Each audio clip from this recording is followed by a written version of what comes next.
Black Star Network is here. Hold no punches! I'm real revolutionary right now. Support this man, Black Media. He makes sure that our stories are told.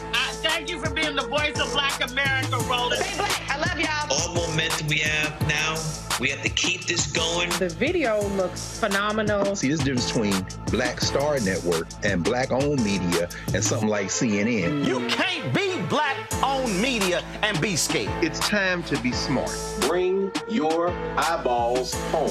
You dig?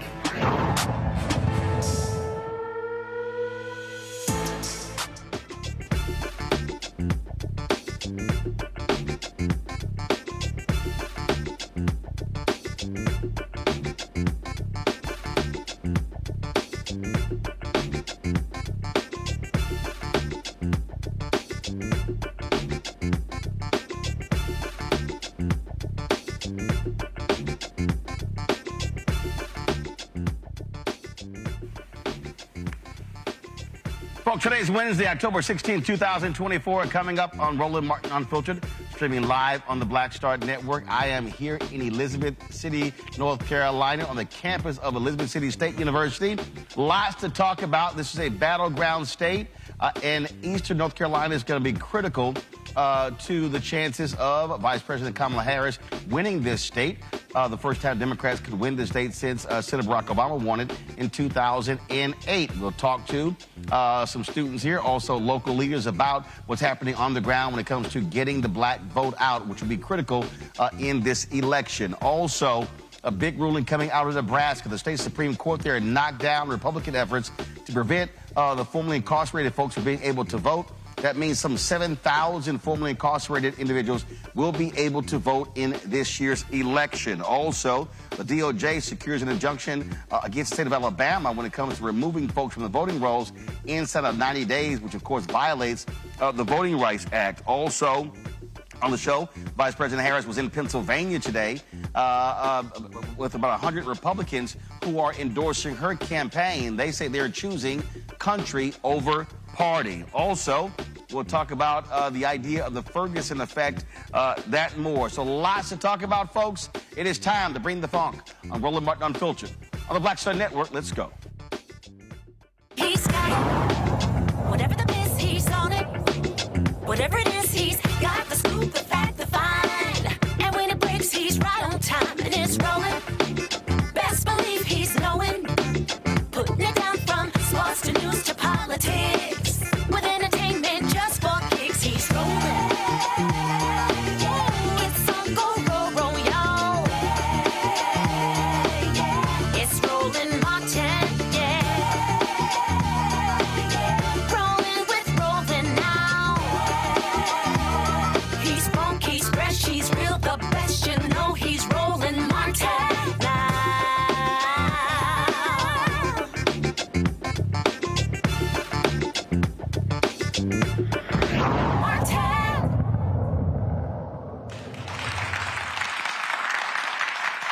All right, folks, we are here on the campus of Elizabeth City State University, the Vikings in North Carolina. Glad to be here.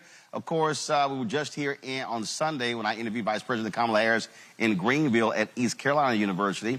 North Carolina is a critical state when it comes, one of the 7 battleground states that will determine the 47th president of the United States. And you know what? To get things kicked off, let's hear from the sound of class here at Elizabeth City State University. Their band. Let's go.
up for the sound of class here at Elizabeth City State University. We appreciate that. Thank you so very much.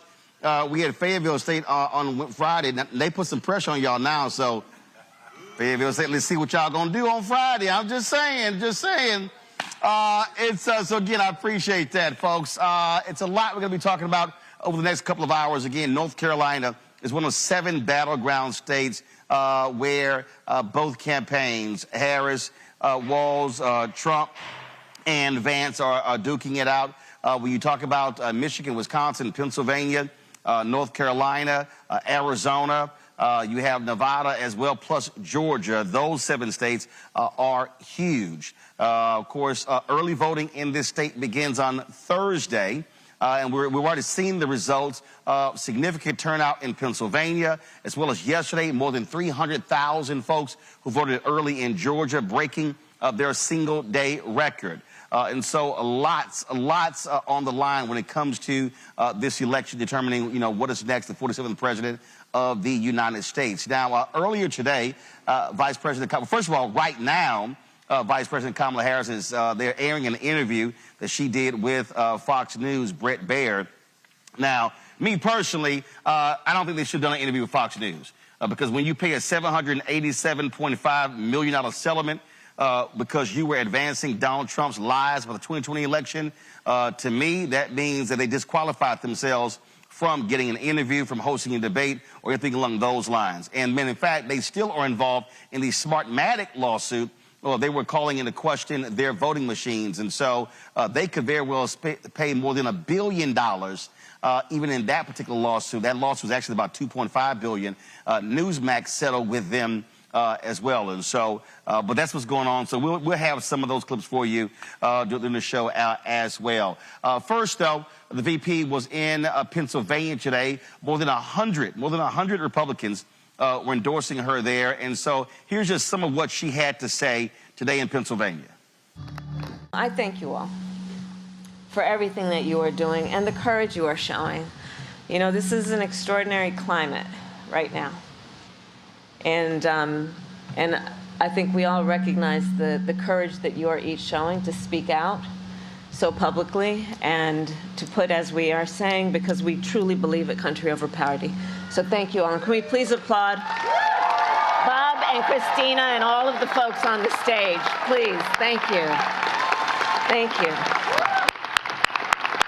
Truly. Thank you. So if you all have a seat, please do sit. Yes. So as I think everyone here knows, we meet in a place that holds a very special meaning for our country.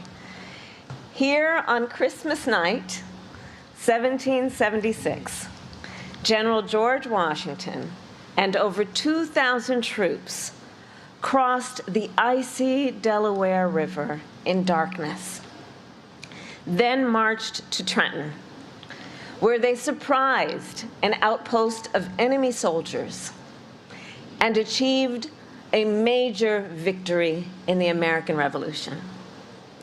And after we won the war and achieved our independence, delegates from across the nation gathered not far from here in Philadelphia to write and to sign the Constitution of the United States.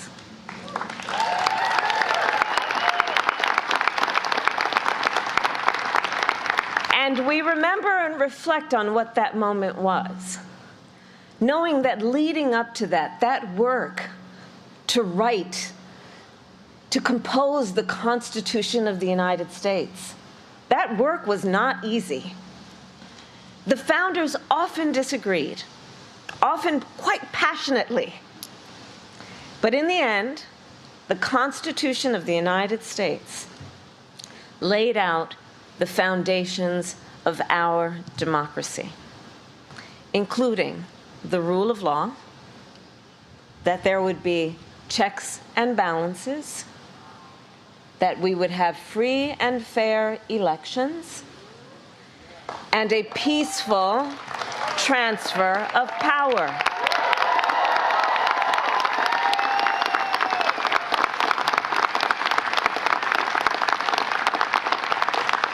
And these principles and traditions have sustained our nation for over 2 centuries.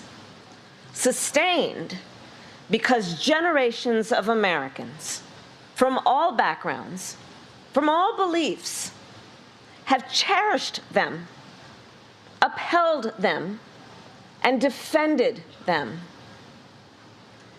And now, the baton is in our hands. So I am joined today by over 100 Republican leaders from across Pennsylvania and across our country who are supporting my candidacy for President of the United States. And I am deeply honored to have their support. Some served in state houses, some in the United States Congress, some worked for other Republican presidents and presidential nominees, including Mitt Romney, John McCain, George W. Bush, George H.W. Bush, and Ronald Reagan. And some today served in Donald Trump's own administration. We also have with us Republican voters from here in Pennsylvania and beyond, who have been active in their Republican parties for years, who have supported Republican candidates up and down the ticket. Now, I say all that to make an obvious point. In a typical election year, you all being here with me might be a bit surprising, dare I say unusual. But not in this election. Not in this election. Because at stake in this race are the democratic ideals that our founders and generations of Americans before us have fought for. At stake in this election is the Constitution of the United States, its very self.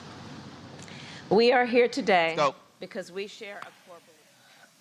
All right, folks, we live streamed that earlier, so if you want to actually see the full speech, just simply go to our Black Star Network app or go to our YouTube channel as well. Let me introduce you to 4 students here at Elizabeth City State University. To my left, we have Heaven Brown. Heaven is, of course, a class of 2025. Elizabeth's Miss ECSU. What's happening? Hello. All right, glad to see you. Glad to see you. Y'all can clap for her. Y'all go ahead. Go ahead. Got Donovan Hankins. He's a senior here. Corey Simmons is a senior. We have Amor Bailey, a junior. So glad to have all of y'all. So glad to be on the campus. So, Heaven, I'll start with you. What have the conversations been like amongst students when it comes to this election? Are they excited? Are they sort of like, what's happening? On our campus, it's been very exciting. We've had a great turnout to all debates, from vice president to presidential debates. Were y'all hosting watch parties on campus and like that? Okay. So watch parties every time, and people showed up, whether it was with SGA or other groups. Tomorrow we have the March to the Polls. Every year, every March is always a big march. We have the Santa Claus come out and march for us. So we have fun. The orders come out, and it's always a great time. Gotcha. Now you got March to the Polls. Is there a polling location on campus, or is it off campus? It's off campus, but it's so close. It's my ability to be on our campus. Oh, good. Y'all, it's like I was at A&T a few years ago. I think it was like 2 miles away. It was like a long damn walk. No. So what you're saying is, any student on this campus does not have an excuse not to vote because it's that close. There's no excuse, and you can use your ID card as a Viking to vote. Oh, really? Yes. Okay, because you can't do that in Texas. But you can use a gun permit, but you can't use your state ID to actually do it. Amor, what about you? What have these conversations been like? What are fellow students talking about in terms of the issues? Well, everybody is just stressing to vote. Just vote, vote, vote. Because this is a really important election, especially for people who can vote. And people are, still like shaky about like who they're going to vote for and everything. They feel like they're not going to vote for the right person, but every vote matters. All right. Donovan, we're seeing across the country young sisters are outpacing young brothers. What are the conversations like among young brothers about this election? I think on this campus, the conversations, at least that I've seen amongst men, is that we're trying to stress how important it is to vote, because everything from like your city comptroller, like everything from like the books that go in your classroom, whether or not the bus runs by your house, like those are things that can be affected by who you vote for. Y'all gotta educate. Is it the education, Ray? Y'all got a crazy person running for education commissioner. I've been seeing some of her stuff, and I'm like, ooh, Lord, she need to be committed. But that's just me. That's just me. So folks are talking about down ballot races. Yeah, and trying to break through that voter apathy, which is a real big issue in the community. Gotcha. Corey, what are you hearing? What's been talked about? Definitely, like he said, they're stressing voting on campus because this election is very important. Because this election is going to determine pretty much life. I ain't gonna lie. Like, if one person wins, it's like, if one person wins, it's going like, it's two different roads, and we got to determine which road we want to go down. Right. It's important.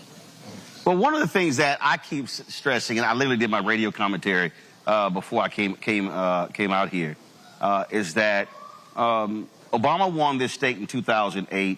And y'all weren't even close to school, so that was 16 years ago. But he won this state by 14,100 votes because that was a massive black turnout. And ever since then, you've had efforts in this state by Republicans in the legislature to frankly suppress the vote. I mean, all sort of different efforts. You had a federal judge that literally ruled that was laser-like targeting of black voters in this state. And what I keep saying is, I mean, this is a margin election. So he won by 14,100. So when we say every vote counts, literally, if black folks turn out in large numbers, that could determine who's the next governor, who's the next president. And so is that also being discussed, that every vote does indeed count? Because I've interviewed a lot of young folks across the country who say, well, I just don't think my vote counts. And I keep saying, look at the numbers, it can actually be the difference. Yes, we've definitely stressed it. And what I normally stress to students is that we're 20-something years old. We have about 50, 60 years left in this country to live. This election matters to the rest of our lives. When we graduate, this is the economy we're graduating into. This is our vote. My first president was Obama. I don't remember any other president. So it's important for us to make this vote count, and our voice does matter. We try to forget the one that came after him, too. But I understand your point. I understand your point. But you're right, because I was asked about this, and I said, someone asked me, they said, well, you know, what's your motivation? And I said, listen, I could easily say whoever wins is not going to have a material impact on me personally. I said, but I'm doing all I can because I have 9 nieces and 4 nephews. And literally voting in an election, Donovan, is really the next 20, 30, 40 years. I think a lot of people don't quite understand that. When you talk about the Supreme Court, whoever wins the presidential race is likely going to appoint 2 Supreme Court justices, and that person is going to likely be on the court, if you look at how the justices have been going, for the next 40 years. That means if you're 20 years old now, those seats, if they or feel, won't come up again until that person is 60. Yeah. So is that on the minds of folks? I think it's on the minds of some students on this campus. I know some people are more politically adept as to what it comes to what their vote means. I know it's on my mind, but it may not be on everyone's mind. So I think it's important that we go out of our way to make sure that everybody knows that the vote is just more than just turning up to the polls. It's about the future, your children's future, because all that stuff is inherently connected to itself. So Corey and Moore, okay, take me through this. Have y'all encountered students who don't want to vote, and what are y'all telling them? Yes, I have definitely encountered like plenty of people who don't want to vote. And what are you telling them? Well, my mom has this saying. She says every time you don't vote for somebody, it's a vote for somebody else. Right. And so I tell them, like, my mom's saying that you don't vote, you can't eat at this house. Oh. And I'm with her on that. I'm with her. That's right. And look, I'm a firm believer. You cannot come to Sunday dinner unless you bring your "I voted" sticker. But I just let them know, like, because everybody doesn't have the luxury to vote in other countries. This is a very, like, it's kind of free country, but it's a very free country. So the fact that we have the luxury to vote, we should just go out and vote. And I tell them that it's very important because even though, like, the presidential election is, like, the election everybody, like, kind of goes out to vote for, other certain smaller elections are important too. Right. And so they should think about this, think about, like, not voting for, like, prices and other stuff that affects us daily by the... So, Corey, what are your debates like among brothers and sisters who say, man, I'm not feeling nothing you're saying on this voting stuff? So, like, there's been people who's come up to me. Hold the mic up to your mouth. Oh, yeah. There's been people that come up to me and they would ask me, like, what's the purpose of voting? Like, why do I have to vote? I'm just getting to college. I don't see a reason why it's not going to have any effect. And the thing that I tell them is think about yourself in 4 years. Think about how you're going to be, how the world's going to be in 4 years if you don't vote versus if you vote, especially for somebody that you agree with their goals. Just hold the microphone right there. But here's the deal. Do they also not realize this is a state school? Yeah. Which means that your funding is determined by elected officials? So if anybody's saying, I don't understand why voting doesn't matter, it's called buildings, facilities, it's called resources. I mean, this school is directly tied to who in the legislature and the governor's mansion. Yeah, I just feel like some people, they don't look at the bigger picture. They just look at the surface of things. Like, one thing that I say, like, that I've been living by, I always like to dig. Like, I look underneath everything. So you can see, like, the deeper aspects, like, you know what I'm saying? Yeah. I'm asking each one of you, most important issue this election season. I'm going to start with you. Most important issue? Most important issue. Can you come back to me? Oh, got to come back to you. All right, Haven, I'll start with you. One or two, what's the most important for you this election?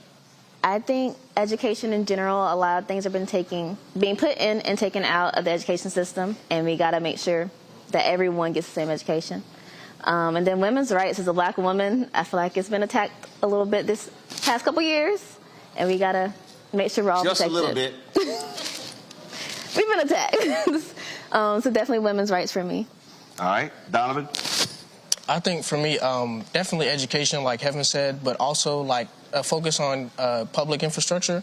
I think that a big part of our economy, of our GDP, has to do with our ability to produce and export and import things to and from the country. So stuff like bridges, roads, high-speed rail, all that stuff matters because it can directly affect, what you're able to buy, the bread you put on the table, stuff like that. Corey? To kind of piggyback off what he said, I would say inflation. Inflation has been a big thing. I think they're trying to bring the prices back down a little bit because they have been like skyrocketing it, and that's kind of like. Well, yeah, a lot of corporations that made a whole bunch of money with major corporate profits by jacking prices up. Mm-hmm. So most people don't even realize the president the president doesn't determine prices. Right. So it's amazing these people who say, well, prices were down when Donald Trump was president. Well, they were down when Obama was president, but a president that doesn't determine those prices, those are individual companies. Mm-hmm. And they made a lot of money in the last 2 years. Mm-hmm. All right, did you figure out what your issues are? Like they said before, education. Excuse me. Don't be scared.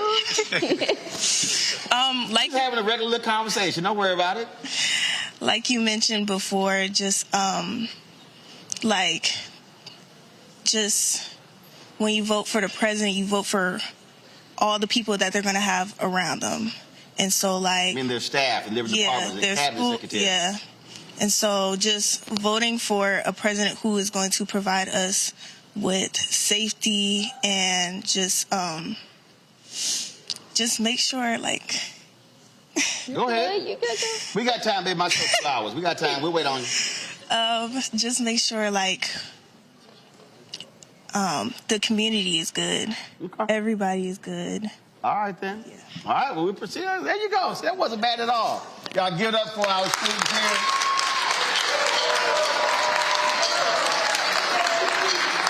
I'm gonna go to a break. We come back. We're gonna talk some more. I got a panel Our virtual panel that's back in the studio, because we got some additional panelists who are here as well. Santa Claus, y'all gonna take us to the break? All right, we'll be right back. A Roland Martin Unfiltered. All right, what y'all gonna do? Take us to the break. To the break. No, no, me, you're supposed to play something to the break. Oh, what you want to play? Hey, we about to go set our right now. Yeah. About to go right now. Well, the half of y'all that got them play something. The half of y'all that got them play something. Give me a trumpet solo there. One of y'all got skills? I know one trumpet player got some skills. What y'all gonna do?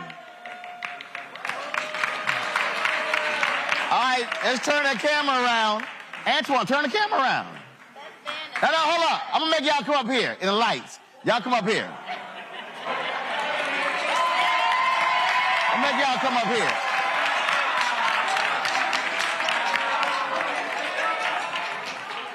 I told y'all my show Unfiltered. Y'all know what I'm gonna do. All right, let's see what y'all got. My brother played trumpet, I played cornet, so let's see what y'all got.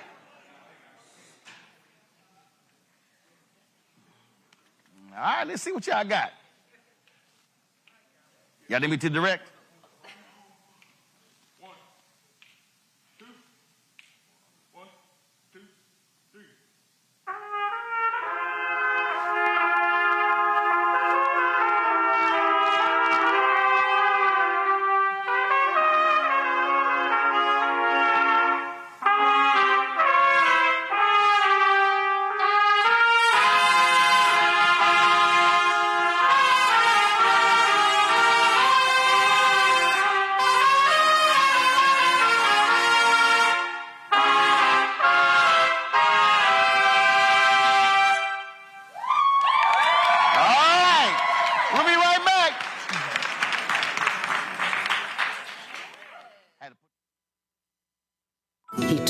Who he was. Should abortion be punished? There has to be some form of punishment. Then he showed us. For 54 years, they were trying to get Roe v. Wade terminated, and I did it, and I'm proud to have done it. Now Donald Trump wants to go further with plans to restrict birth control, ban abortion nationwide, even monitor women's pregnancies. We know who Donald Trump is. He'll take control. We'll pay the price. I'm Kamala Harris, and I approve this message. In 2016, Donald Trump said he would choose only the best people to work in his White House. Now those people have a warning for America. Trump is not fit to be president again. Here's his vice president. Anyone who puts themselves over the Constitution should never be president of the United States. It should come as no surprise that I will not be endorsing Donald Trump this year. His defense secretary. Do you think Trump can be trusted with the nation's secrets ever again? No. I mean, it's just irresponsible action that places our service members at risk, places our nation's security at risk. His national security advisor. Donald Trump will cause a lot of damage. The only thing he cares about is Donald Trump. And the nation's highest-ranking military officer. We don't take an oath to a king or a queen or to a tyrant or a dictator. And we don't take an oath to a wannabe dictator. Take it from the people who knew him best. Donald Trump is a danger to our troops and our democracy. We can't let him lead our country again. I'm Kamala Harris, and I approve this message. In 2016, Donald Trump said he would choose only the best. I get it. The cost of rent, groceries, and utilities is too high. So here's what we're going to do about it. We will lower housing costs by building more homes and crack down on landlords who are charging too much. We will lower your food and grocery bills by going after price gougers who are keeping the cost of everyday goods too high. I'm Kamala Harris, and I approve this message. Because you work hard for your paycheck. You should get to keep more of it. As president, I'll make that my top priority. Bob and I both voted for Donald Trump. I voted for him twice. I won't vote for him again. January 6th was a wake-up call for me. Donald Trump divides people. We've already seen what he has to bring. He didn't do anything to help us. Kamala Harris, she cares about the American people. I think she's got the wherewithal to make a difference. I've never voted for a Democrat. Yes, we're both lifelong Republicans. The choice is very simple. I'm voting for Kamala. I am voting for Kamala Harris. Carl Payne pretending to be Roland Martin. Holla! You ain't got to wear black and gold every damn place, okay? Ooh, I'm an alpha, yay.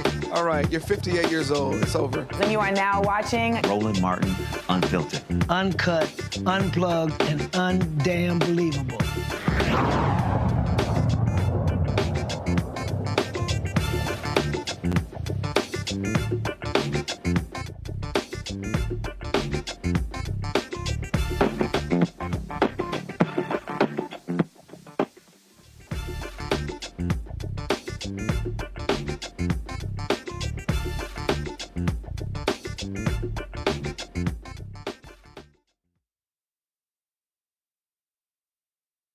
We back on the show, but we taking this alpha photo, so it's an alpha host, and y'all gotta wait. All right, here we go. Got it? All right. Y'all can head drop. There you go. All right. I appreciate it. Appreciate it, Frat. All right, folks. We are back on the show. Just hold it. So let me go introduce our panel in the studio. Rebecca Carruthers, Vice President, Fair Elections Center out of Washington, D.C. Patillo, host People, Passion, Politics, News and Talk 1380 WAOK out of Atlanta. Jade Mathis, Counsel, District Legal Group out of D.C. Glad to have all three of you. Rebecca, I'll start with you. Vice President Kamala Harris sat down with Bret Baier of Fox News. So, all right, since everybody's whining and complaining about her going on the Fox, when is Trump going to sit down with MSNBC, CNN, and I know he's not going to come on this show? Well, I'm not going to pretend that I speak for Trump or the Trump campaign, so I can't answer that. But one thing that I will say, whether people like it or not, the majority of people are getting their information from non-traditional sources. Americans going into the elections just watching their local news station to get information isn't what's happening, especially with some of the Gen X, the millennials, and most certainly with the Gen Zs. But watching the Harris campaign actually go to more non-traditional and digital sources of media, we'll see in less than 3 weeks if it pays off and if that's the strategy for the future for candidates running for president in this country. Robert, it is very interesting again when you look at the political people. They always this one always cracks me up. They always make demands of Democrats. They don't make demands of Republicans. And we saw Trump. He just canceled on CNBC. He's supposed to be on yesterday. Then he didn't go on. He's been canceling other interviews. Sounded to me like somebody's a little squirrely when it comes to, the ability to actually have conversations.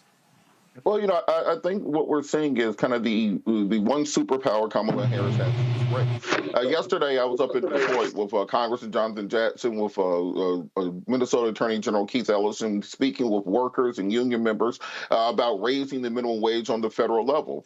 At the same time, Reverend Jesse Jackson, who's in his 80s, was in Columbus, Ohio, meeting with clergy and community leaders. Everyone's headed down to North Carolina A&T to appear at homecoming. You have Barack Obama in Western Pennsylvania talking to black men. You have Kamala Harris sitting down with Fox News. This is what happens when you have a broad base, when you have a big tent party, when you can talk to all parts of America and be accepted in all parts of America, where you have an agenda that reaches out to the middle class and talks about building our economy from the bottom up and the middle out and not trickling down. We talk about bringing people together, not trying to divide them along lines of race and sex and ethnicity and age and income brackets. And this is why we see the MAGA movement becoming so small. The fact that you have more Republican presidents supporting Kamala Harris and supporting Donald Trump tells us a lot about what's going on in this country. That when you have this small movement, this small angry movement that talks about jailing their political opposition, that talks about putting together a purge that would give one day to take care of those people. When you talk about building concentration camps for 20 million people that you're going to round up door to door, what you call the largest mass deportation in American history.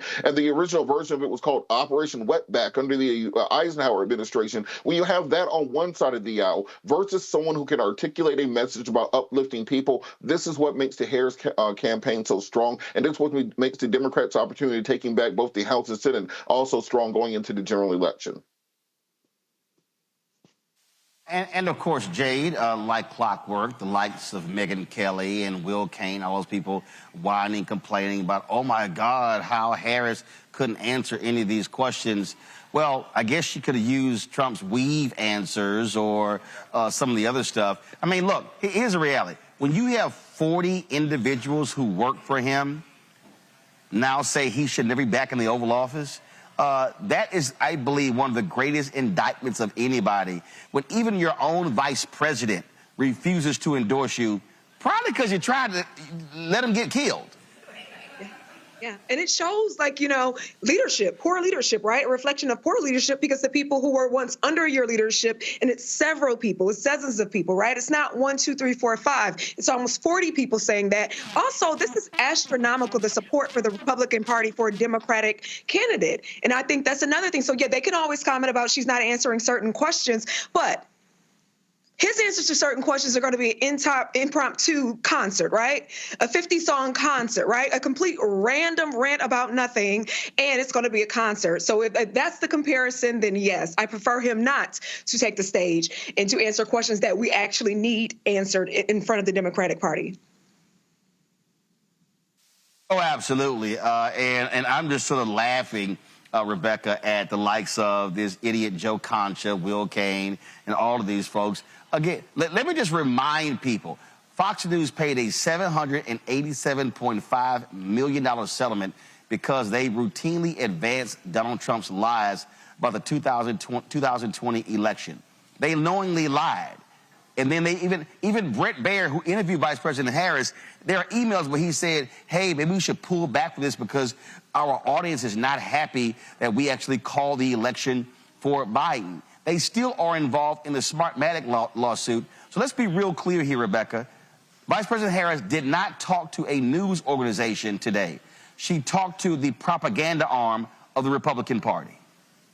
It is you could call it a propaganda arm, but it's also a network that a lot of folks who are actively voting now and going to the voting booth on or before November 5th, they watch, they plug in. I mean, but we also have seen studies that show if you're an avid Fox News watcher, you are worse off and you know less about what's happening in this country than before you started to tune in. So it's kind of half a dozen in one hand, 6 in the other. I do think it's important, though, for a candidate not to have the perception that they're only talking to friendly audiences. So if this checks that box and it makes people think that, okay, she's talking to non-friendly audience, then, that is the strategy. But I don't think anyone in your audience, Roland, would say that Fox News is the harbinger of truth and factual information. But see, look, I get what Rebecca says there, Robert, but the only difference here is literally they are the communications arm of the Republican Party. And Brett Baer, after they announced he was going to have the interview, he literally was fighting back people who were mad at him and complaining about misinformation. I'm like, dude, that's what your network does. Your network is the leading disinformation platform out of all in America. So it's no shock their audience are full of nutcases because they're fed that stuff every single night and day. I understand, but I think it's important to talk to all audiences. And there are good people at Fox. Neil Cavuto's great. Shannon Bream is great. Brent is often fair in his interviews. And I think you have to separate those from the kind of the Jesse Waters, Laura Ingrams, Sean Hannity's of the world. And at the end of the day, those Nikki Haley voters who don't like Donald Trump, they're watching Fox News. Those Romney Republicans that are going to be crossing over, they're watching Fox News. The people who are Liz Cheney and Dick Cheney supporters who endorse Kamala Harris, they're watching Fox News. So if you can get 1 out of every 1,000 people to potentially consider switching over, that might be the margin in one of these swing states. And that shows the broadness and the strength of the Harris campaign, the Harris wall ticket, because Donald Trump knows he can't step into the arena on Roland Martin Unfiltered. He can't step into the arena on any network that isn't completely in the tank for him, because as we've seen in the last week, he melts down at even the slightest question because he understands that with any pushback, his answers fall apart. Look, absolutely, and I just think that, again, Jade, fine, they did it, you move on, but you got to call a thing, and that is a network that actually is filled with a bunch of liars, and they lie every single day. And people tune in, quite frankly, to watch that and to hear those lives, right? People are probably been following Fox for decades, the people who are currently watching, or they have some new watchers, I'm sure. But they tune in to hear that bash train, that hate train. They're tuning in to hear a particular thing, so Fox News has to give it to them. Yep, that's exactly what happens. All right, folks, going to go to a break. We come back. We're going to talk about a lot more election stuff happening. DOJ gets an injunction out of Alabama. Huge ruling by the Nebraska Supreme Court when it comes to voting rights for formerly incarcerated folks there. And then we'll talk about what's happening on the ground here in North Carolina, in eastern North Carolina as well. We're broadcasting live from the campus of Elizabeth City State University. Folks, this is Roland Martin Unfiltered on the Black Star Network. Don't forget to support the work that we do. Be sure to join our Bring the Funk fan club so you're checking money order. P.O. Box 57196, Washington, D.C., 20037-0196. Cash App, $RM Unfiltered. PayPal, R Martin Unfiltered. Venmo is RM Unfiltered. Zelle, Roland at RolandSMartin.com. Roland at RolandMartinUnfiltered.com. We'll be right back.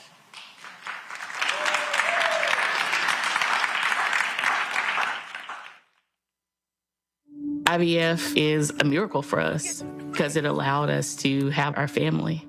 After having my daughter, I wanted more children, but my embryo transfer was canceled 8 days before the procedure. Donald Trump overturning Roe v. Wade stopped us from growing the family that we wanted. I don't want politicians telling me how or when I can have a baby. We need a president that will protect our rights, and that's Kamala Harris. I'm Kamala Harris, and I approve this message. Of 100 Republicans who worked in national security for Presidents Reagan, both Bushes, and for President Trump, now endorsing Harris for president. She came up as a prosecutor, an attorney general, into the Senate. She has the kind of character that's going to be necessary in the presidency. Vice President Harris is standing in the breach at a critical moment in our nation's history. We have a shared commitment as Americans to do what's right for this country. This year, I am proudly casting my vote for Vice President Kamala Harris. Former generals, secretaries of defense, secretaries of the Army, Navy, and Air Force, CIA directors, and National Security Council leaders under Democratic and Republican presidents, Republican members of Congress, and even former Trump administration officials agree there's only one candidate fit to lead our nation, and that's Kamala Harris. I'm Kamala Harris, and I approve this message. Wrongfully convicted. 5 teenagers were arrested, tried, convicted, and sent to prison. No men were exonerated. What he did to us, he tried to end us. Of course I hate these people. So-called Central Park 5. Calling for execution. And let's all hate these people. You cannot have this man go into office again. And I want society to hate him. We were innocent kids. The confessions were coerced. Today, we are exonerated. That guy says he still stands by the original guilty verdict. This is about democracy being on the ballot. I have absolutely no compassion. Look at Kamala. She represents the kaleidoscope of the human family. There's something different happening in America. We will get the opportunity to build a future where we will be able to thrive and not just survive. Hello, I'm Paula J. Parker. Truly proud on the Proud Family, Louder and Prouder on Disney+. And you're watching Roland Martin Unfiltered.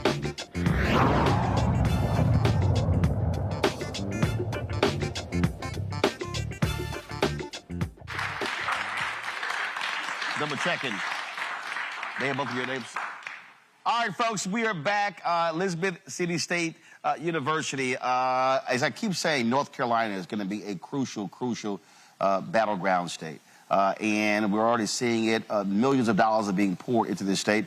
Television, radio ads, folks on the ground. Early voting here starts tomorrow, and so we look forward to that. Right now, we got 2 guests here. Introduce yourself. Tell the folks who you are. Good evening. I am Keith Rivers. President of the Pasquotank County branch of the National Association for the Advancement of Colored People. And we just want to say thank you, Roland, for being here in the rural part of northeastern North Carolina. Appreciate it. Kirk Rivers, mayor of the great city of Elizabeth City, North Carolina. Take each other to know each other. Ever since I've been born. Gotcha. That's why I couldn't introduce y'all. I want y'all to introduce yourselves because everybody watching they brothers. So it's like let y'all know that. So let's talk about this. Let's talk about this election. You mentioned rural part, and the reality is when you look at Georgia, North Carolina, many of these states, you often have folks who only go to Western North Carolina. Going to much larger cities. But for folk who don't understand, explain to them how critical these large black counties are in East North Carolina. They are very, very critical in this election. One reason is our county and this area of Northeast North Carolina is very unique because we live in what I like to refer to as the media desert. The bulk of our media comes out of Virginia because we're so close to the Virginia line. We're 20 miles from the Virginia line. So persons that have satellite don't get North Carolina news.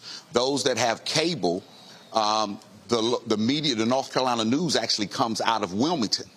So we are in a very unique situation because it's very hard to disseminate information. Mm-hmm. It's hard to carry that out. And many times when persons are going to the polls, earlier the students spoke about, what are the issues when you ask them?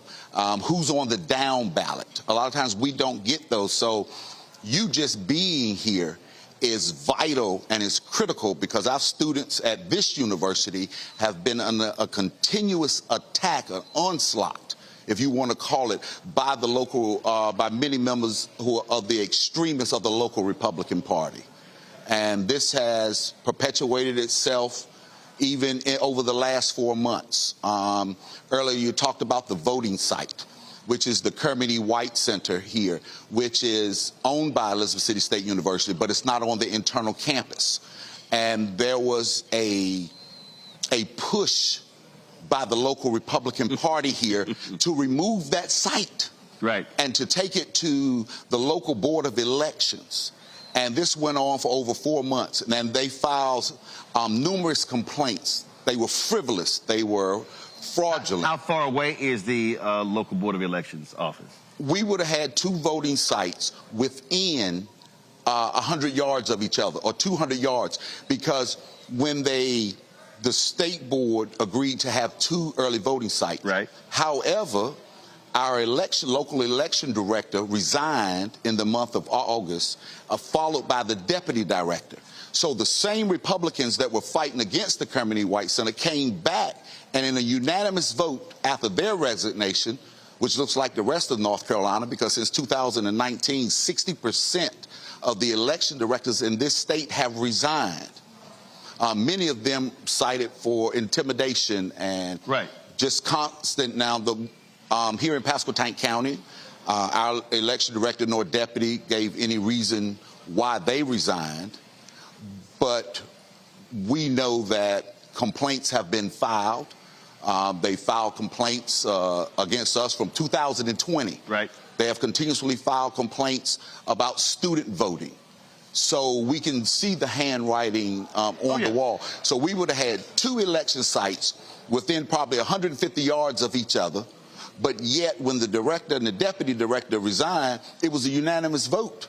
And the Republicans said, okay, well, let's go to the Kermit E. White Center. And they've already started in talking about some of the things that they want are so unrealistic. Mm-hmm. The lighting on the building. They don't feel safe. Why don't you feel safe? See, Kirk, the reason that people need to understand what Keith is describing, literally patterns, Waller County in Texas, where Prairie View is. Same thing. And it's the same thing, I mean, in Fort Worth, in Arlington, Texas, University of Texas at Arlington, which is a PWI. But the Republican Tarrant County judge, he wanted to remove the early voting location off of the campus of UTA. You're talking about a university with, 10, 20,000 students, and you go faculty, plus it's easily accessible for the public because of parking as well. I remember, I think it was 2012 or so, I can't remember the year, there was a clerk in Wisconsin who admitted to purposely moving an early voting location off of a college campus because too many of the white college students were voting Democrat. And they moved it out to a place far away that had a small parking lot, and because they wanted to frustrate people. And so for people who don't understand, and I've been covering what's been happening in this state going back to 2008. After Obama, this state used to have low voter turnout, but there was massive engagement, maximum turnout in 2008, and Republicans said, oh, hell no, we can't have this. And in this state, black people specifically have been under attack by Republican leadership in the legislature, even when you Republican governors, the boards of elections, ever since Obama won in 2008. That's right. And they continue to try to cause confusion. Elizabeth City State University, we're home of the mighty Vikings. And right here, what's the student side? What's the population here? This year they're on the rise. I think in the last we're probably at about 1,800. Got it. But the key is... You say higher. What's the number? 2,000. There we go. 2,200. There we go. 2,200. So when don't leave out the other 472. Exactly. When I was first elected, right out of graduating from Elizabeth City State University, from that point, I was elected to be city councilman. From that point right there, the Republican Party has been filing suit against ECSU, causing confusion. And wasting money. Exactly. And then about 6 or 7 years later, we had a student to actually run. And he was successful to take my spot. Well, what took place right after that? They've been constantly trying to keep students from voting here in Elizabeth City because of the fact that they were planning to have a Republican control, just like you talked about, because it's bigger than the city of Elizabeth City. But we have to make sure that we continue to let our students know that they are the power, that they are the strength, that if we get them to turn out and vote, to exercise, to be a part of this democratic process, then we begin to make a change. But as long as we stay divided, as long as we allow confusion, students, older people, they shy away from that. And that's something that I continue to applaud the NAACP, because they're constantly fighting to make sure that our students know IDs, constantly bringing election officials out to the campus to have informative sessions on how to register, not to just be kicked out because you put the wrong box. But that's one of the things that I'm just so proud to make sure that I'm always on the campus visiting the students, because I want them to know that they are very valuable to the future of Elizabeth City and North Carolina and the entire presidential process. I'm going to have my panel ask some questions here after this here. But I mean, here's the thing, again, that people don't understand in this state. They were so dastardly, they split North Carolina A&T into 2 congressional districts. We used to have that. I can't think of any other place in the country where a university would sit in 2 congressional districts because Republicans in this state were afraid that North Carolina A&T, being the largest HBCU in the country, that if they voted as a voting block, they could literally determine that member of Congress, they could determine the mayor of that town. And that's really what we're talking about here, Keith. We're talking about, and this is why I keep saying to black folks, if we understand maximizing our voting power, if you're talking about in this city, a block of 2,200 students plus staff, faculty, and then other folks. I mean, you're talking about a massive voting block. Right. And that's the thing that they're scared of. But if we maximize our power, we could be sweeping elections. Yes. And this is not just unique to this election. Students at Elizabeth City State some years back were even subpoenaed. Right. You imagine you send your child to college, they go out and vote, and then somebody walks in and hands them subpoenas. The sheriff's department walks in and issues subpoenas, and the students then are have to go in front of a hearing. And that just didn't happen once, twice. It has happened 3 times. And that's that type of intimidation that is taking place in northeastern North Carolina that really mirrors what's going on. It's just exemplified here because many times that media desert that we live in, it's not covered. It's not talked about. And when you're in small and rural areas, because we don't have a lot of the resource, because we don't have numerous social justice organizations, it is very easy to target individuals. But, you know, there's a saying, I may be nonpartisan, but I'm political as hell. And we're going to protect these students. We're going to protect them as they go to the polls. We're going to protect their rights. We're going to be there for them. And that is so important because when I do talk to the students, I let them know that it was young people in the 60s. You know, when they look now and they see Dr. King, they think about him as an older gentleman. But Dr. King was 25. When we look at Selma, when we look at Bloody Sunday, that was John Lewis under the age of 21. That was the young people that made the difference. And this is what they have to know, that they make the difference, and it is their right. If they want to vote, they're going to vote. They're going to be protected. The Pasquotank branch of the NAACP, along with many other persons in this community, the state NAACP, we're going to ensure that when they go to those polls, that they're going to be safe, they're going to be protected, and that they're going to cast their vote for whomever they so choose. But they have to know, and that's why, again, Roland, we're just so excited that you chose to be here so that these issues can come to forefront. You know, we were here when Andrew Brown Jr. was murdered, and young man was shot in the back of the head. And the deputies went back to work here in Pasquotank County. But we took that pain, and I want our students to know and everybody to know, we took that pain and turned it into political power. Because at the very next local election, my brother became the mayor. 5 out of the 8 seats on city council were black people. Okay?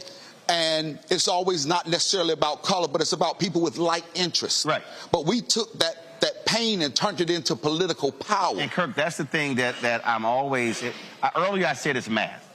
And when you talk about politics, if you got an 8-member city council, you need 5 votes. That's right. If you got a 9-member school board, you need 5 votes. If you got a 7-member county commission, you need 4 votes. Right. And it's important for any student, any middle-aged person, any senior citizen to understand that it's a numbers game. That's right. If you look at many of these places where you have 35, 40, 45% African-American, in some places 50, 60, we could literally be running the table. So when people talk about, well, our issues are not being addressed, well, if you don't vote, it's a guarantee they won't be addressed, and then we can control it. And it doesn't, listen, I was in Montgomery, Alabama, and that was a white woman who was hardcore about making sure kids in that predominantly black city were being educated during COVID. I was at Alabama State a couple of weeks ago, and she was there, and she thanked me for bringing her on the show. And so, bottom line is, there are white folks of conscience, there are Latino folks of conscience, Asian folks of conscience. You talk about it's not about race, it's about like interest. But if we let folks sit on the couches, then you literally can't change anything in the city, in the county, in the state, in the country. That's right. It's about the numbers. And other people recognize, but sometimes we're last to recognize that if we come together, if the students come together, 2,200, we have about 3,000, 3,200 on a city election for a mayor out of about over 20,000 residents. So you're saying in the city election, some 3,300 folks cast ballots. Voted for mayor. Voted for mayor. Voted for mayor. So this campus could literally change. Pick the mayor every 2 years or 4 years. Every 2 years. Every 2 years. Every 2 years. Even down to our representative for the House. 1,200 State House. I believe Howard Hunter lost on his last election by I think about 1,200 votes. 2,200 changes the election cycle. Takes one. But we don't, because they're so going after causing confusion, that a lot of times we don't have the opportunity to tell the story and let our students, let the persons who sit on the couch know that they are very important. And that's what, I think that's what I tell my brother, that's their game all the time. Keep causing confusion. That way we don't have opportunity to educate. And once you tell people and empower them through educating, telling them what's going on, now they get motivated. Now they're trying to learn. And once you get, when you had these students up here, I was just listening to some of them talk, and I was becoming energized because it's great to hear students talk. A lot of times, older people only once talk. But when you hear students that they begin to understand that they control the power, that they can dictate what takes place in the state of North Carolina, in Elizabeth City, that's power. That's power that we have to tap through all. And North Carolina we're the largest, have the most four-year historically black colleges in our state than any other state. If the students come together and decide and push an agenda, everyone would be able to get their agenda. ECSU could have multiple buildings, more funding, if the students come together, but they have the power, and that's why we're glad that you were able to come here, come to the campus of Elizabeth City State University, because as Elizabeth City, as the mayor, the one thing that I let everyone know, we're proud to say we are the home of the mighty Vikings. We're recognizing, I love to come out and talk to our students. I try to bring multiple people out because they are the economic source that's in our city. They are the voting base in our city. We need Elizabeth City State University, and I'm a mayor that has no problem with saying that because I want the students to know that they are a valuable asset here. Well, you also need it because this university is a major economic generator to this city as well. Robert, I'm going to go to you, Robert, because when Moral Mondays was taking place here, being led by Reverend William Barber and others, what was very interesting about that is I never forget, I spoke a couple of years later. It was Reverend Barber's last NAACP state conference dinner. And there were a group of 3 or 4 white women, and they said, I bet you never thought you would meet 4 white women as founders of an NAACP chapter. And they talked about founding this chapter in the mountains of North Carolina because through Moral Mondays, there were white folks who said, wait, they talking about the same stuff that I'm being impacted by. And so what you saw was what began as a largely black Moral Monday movement begin to totally change. That's what I'm talking about, how when you focus on those issues, how North Carolina literally can change as opposed to being a red state. You're absolutely correct. Now, I think that when we look at the expansion of the map that Kamala Harris has exhibited since she got into this race, and then you can't ignore, Mark Robinson is there. And he is a entity on the Republican side. And for our Christian conservative voters who might be watching, I want you to think to yourself the fact that Mark Robinson will probably still get 40% of the vote in North Carolina, despite saying he's a black Nazi. He will still get 40% of the vote. So for our guests, I would like to ask, what are you hearing in response to kind of this extreme MAGA agenda? And for people who are still undecided, have you talked to them about what Project 2025 is going to do to affirmative action? Have you talked about what it's going to do to HBCU funding? What are people saying when you talk about the agenda the other side of the aisle has?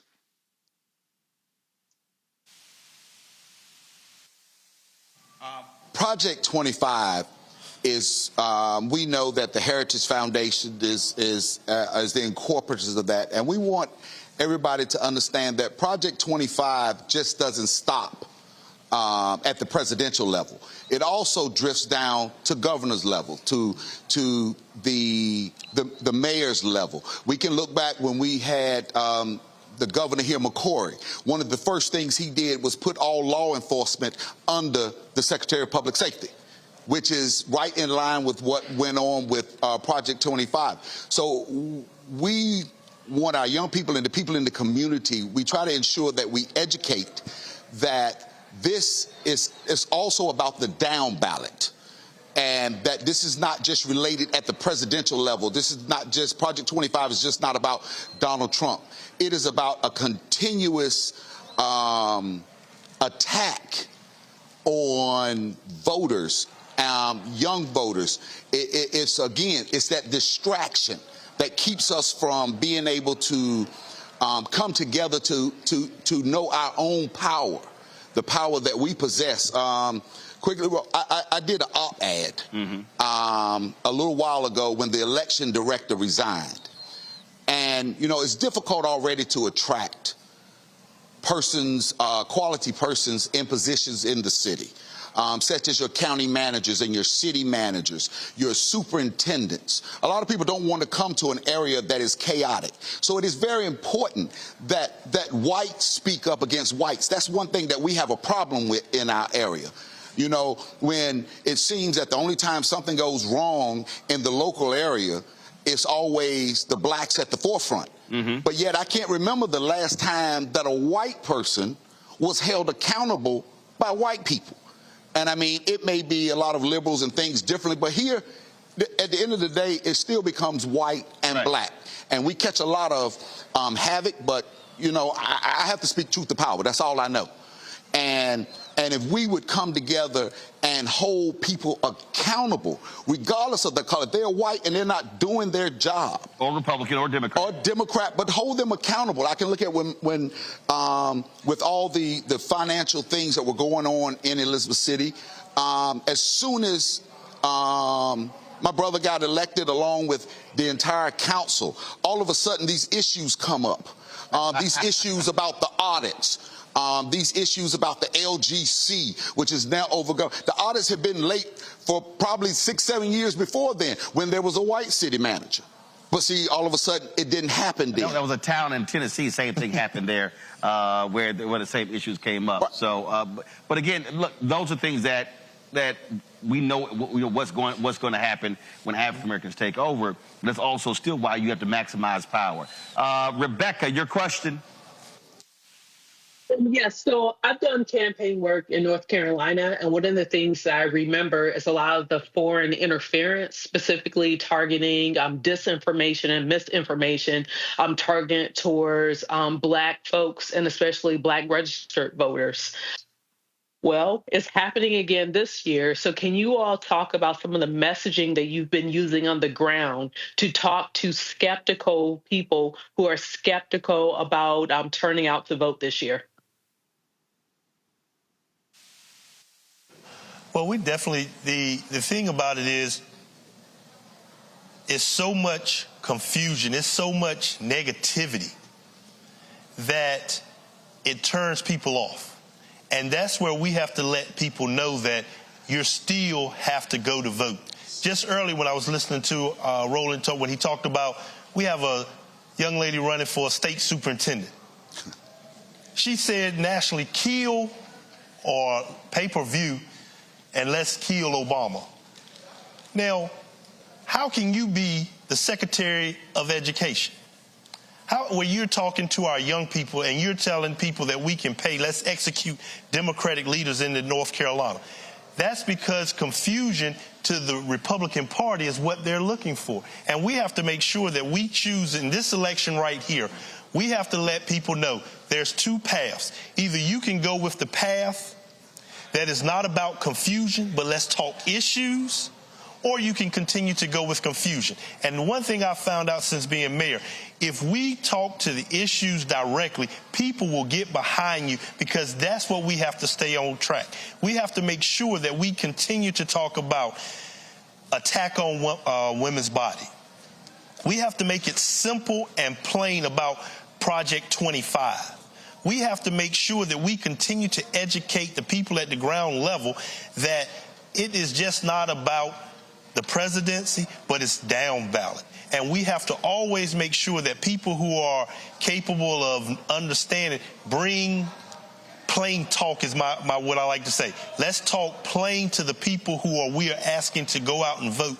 And a lot of times we just don't go. We just automatically assume that everyone's going to vote Republican or everyone's going to vote. But we have to make sure that we talk about the issues. We have to talk about the attack on women's rights. We have to make sure that we talk about how they're trying to disenfranchise, how they're continuing to try to devalue our students and their vote. But we have to make sure that we educate and keep talking about the issues and stop talking about all this confusion and stop letting them bring scare tactics into our community. All right, then. Jade, what's your question? Okay, and my question is going to be, do you think particularly for the NAACP, there's an issue with mobilizing voters there or people coming on board, for instance, the churches, the nonprofit organizations, students, colleges? Do you think there's a bigger issue right there that's internal that can seep out into this election or any other federal election? And if so, what are you all working on to help with that mobilization and to close that boundary, that gap? The NAACP North Carolina. What's happening? Well, there's a lot of layers. One, there has been a push for phone banking, door-to-door canvassing. You know, here in Pasquotank County, we've done over 10,000 phone calls. We are knocking on doors. We also have a van. We call it Souls to the Polls, where we are offering rides to the polls. And again... Now, is that every day during early voting? They call 252-421-1090. And they make their appointments... Slow down, repeat it again. 252-421-1090. And they text, make their appointment. We will pick them up. We will take them to the polls. But again, it goes back to this media desert. The more we can disseminate. Well, first of all, what are your media? What are your local media outlets? Where are you getting your information from? We have the Daily Advance, which is our local newspaper. Gotcha. And the TV stations actually come out of Virginia. I got it. Any black radio? We have WGAI. And what is that? That is a local AM radio station. Of course, the universities... Kirk shaking his head like, no, that ain't it. But, and the key is because, once again, people don't want to talk about it because they're afraid of confusion. They're afraid of their sponsors being cut. They don't want to talk about the real issues and speak truth to power. So are there any local digital outlets? Are there any citizen journalists? Anything online? Nope. Okay.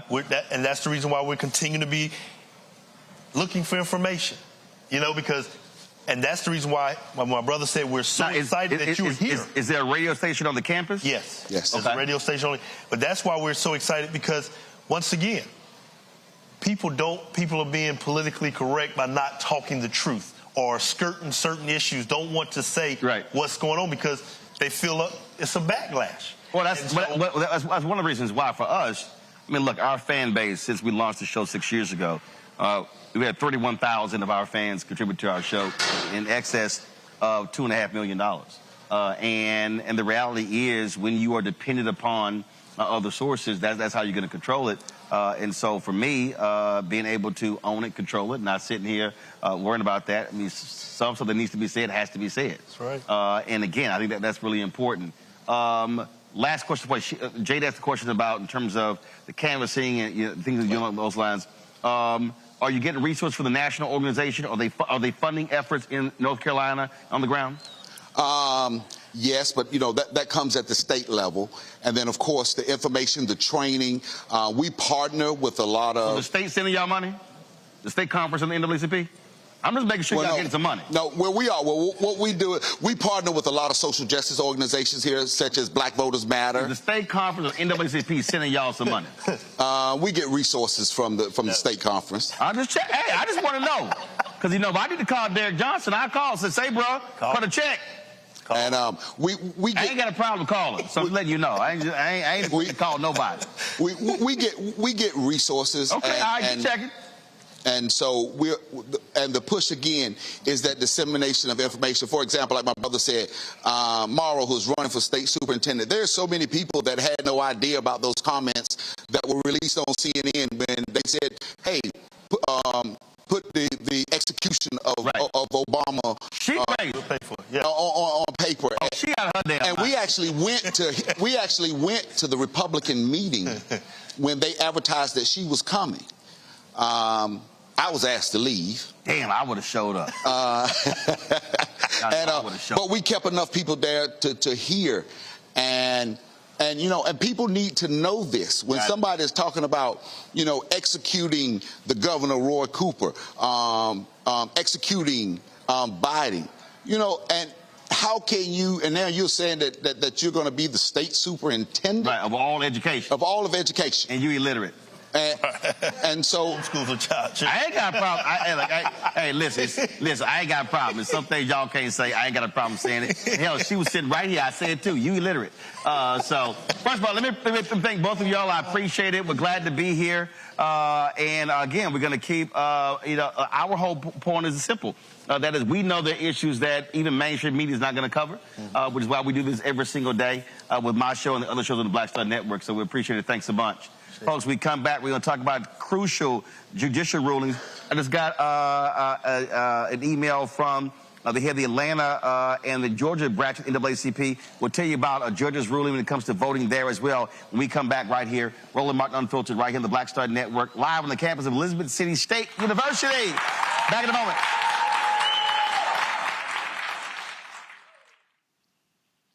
Here's a 78-year-old billionaire who has not stopped whining about his problems. Oh, she had a big crowd. Oh, the crowd. This weird obsession with crowd sizes. It just goes on and on and on.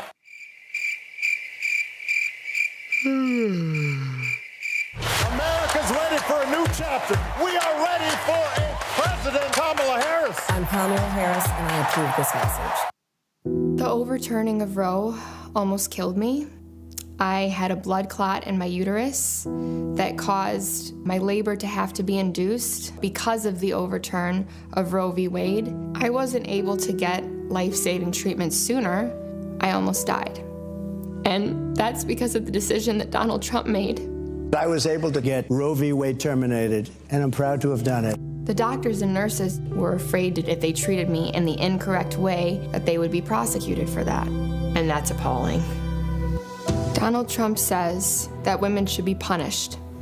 Do you believe in punishment for abortion? There has to be some form of punishment. For the woman? Yeah. I believe that women should have reproductive freedom to make the choices about their own bodies. 4 more years of Donald Trump means that women's rights will continue to be taken away one by one by one by one. This has to stop because women are dying. I'm Kamala Harris, and I approve this message. Jill Stein, Green Party candidate for president. So why are Trump's close allies helping her? Stein was key to Trump's 2016 wins in battleground states. She's not sorry she helped Trump win. That's why a vote for Stein is really a vote for Trump. Jill Stein, I like her very much. You know why? She takes 100% from them. I'm Kamala Harris, and I approve this message.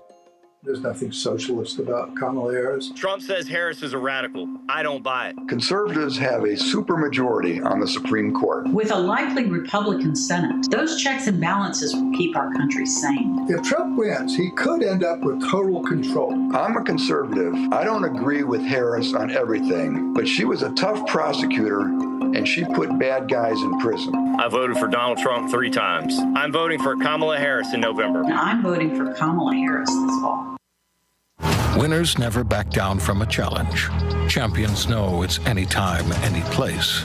But losers, they whine and waffle and take their ball home. Trump now refusing to debate a second time. He did terribly in the last debate. He's so easily triggered by Kamala Harris. Well, Donald, I do hope you'll reconsider to meet me on the debate stage. If you've got something to say it to my face. I'm Kamala Harris, and I approve this message. He told us who he was. Should abortion be punished? There has to be some form of punishment. Then he showed us. For 54 years, they were trying to get Roe v. Wade terminated, and I did it, and I'm proud to have done it. Now Donald Trump wants to go further with plans to restrict birth control, ban abortion nationwide, even monitor women's pregnancies. We know who Donald Trump is. He'll take control. We'll pay the price. I'm Kamala Harris, and I approve this message. Winners never back down from a challenge. Champions know it's anytime, any place. But losers, they whine and waffle and take their ball home. Trump now refusing to debate a second time. He did terribly in the last debate. He's so easily triggered by Kamala Harris. Well, Donald, I do hope you'll reconsider to meet me on the debate stage. If you've got something to say it to my face. I'm Kamala Harris, and I approve this message. Hi, I am Tommy Davidson. I play Oscar on Proud Family, Louder and Prouder. I don't play Sammy, but I could. Or I don't play Obama, but I could. I don't do Stallone, but I could do all that. And I am here with Roland Martin on Unfiltered.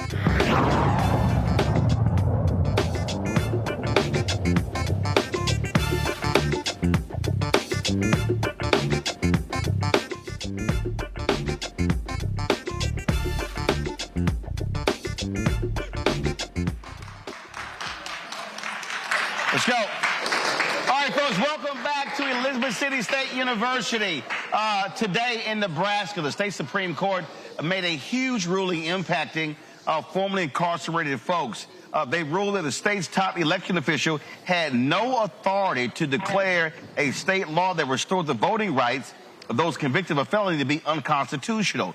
In July, the Secretary of State in Nebraska ordered county election officials to reject the voter registration of those with felony convictions, citing an opinion issued by the state attorney general. Now, the ACLU sued. They actually won today. And Rebecca, some 7,000 people formerly incarcerated have the right to vote. This was one of those just amazingly idiotic decisions, because you literally had the legislature pass a law, and the Secretary of State decided unilaterally that it was unconstitutional, and the AG backed it up. I've never heard of a Secretary of State and an Attorney General determining a law passed by the legislature to be unconstitutional. That ain't their damn job. Look, y'all know I'm from Nebraska, and you see why I fight so hard about voting rights, because dealing with idiotic people who think that they get to tell the state legislative branch that they can't create rules, but instead it's going to be an administrative branch making the rules in Nebraska. So I talked to so many people from back home today. If you read the ruling, it's extremely scathing.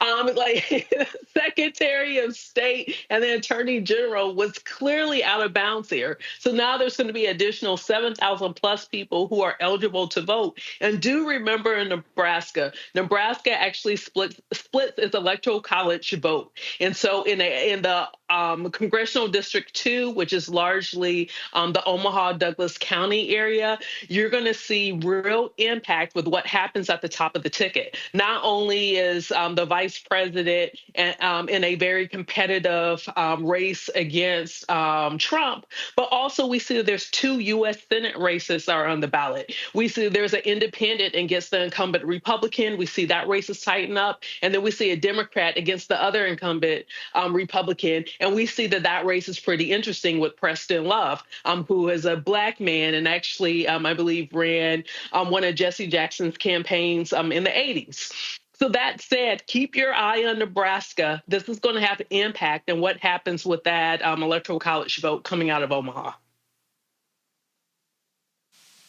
A federal court ordered the state and the Secretary of State to cease a recently implemented program to remove voters from the voting rolls between now and November 5th. The Northern District of Alabama could further order the state to issue guidance to all counties in Alabama to immediately restore deactivated voters unless those voters requested removal or are subject to removal for other reasons. The DOJ filed a lawsuit against Alabama and the Secretary of State in September, alleging that the Secretary of State's voter list maintenance program announced in August violated Section 8 of the National Voter Registration Act of 1993 by conducting a program intending to remove voters within 90 days of a federal election systematically. Jay, the reason this, I think, is huge because, again, in Alabama and recently in Virginia, they started doing this, and you had Virginia Governor Glenn Youngkin whining and complaining about it. Even the Orange Man, when he was at the Bloomberg Economics Forum, was complaining about this. But the law is the law. You cannot start removing voters inside of 90 days of an election. And so my deal is, what the hell were y'all waiting on? You could have done it with 150, 120 days. No, they purposely waited until that point. You absolutely are. You're absolutely right. They could have done that. And also, you know, I admire the court, Alabama, with the DOJ for asking for an injunction, because what an injunction legally is a court order issued to prevent a party from taking action that can cause irreparable harm. Here, that irreparable harm would be the systematic voter purge attempt program that they're trying to rename as another program. So I think that was absolutely the correct move to make. The DOJ had every right to be concerned, because what Alabama originally was considering as individuals, right? Private individuals who were suing for their rights. However, they failed to consider the United States as a whole in the state of Alabama and oversee that part of it. So I think that this injunction, I hope that is an indefinite injunction, and it was absolutely the right move to make.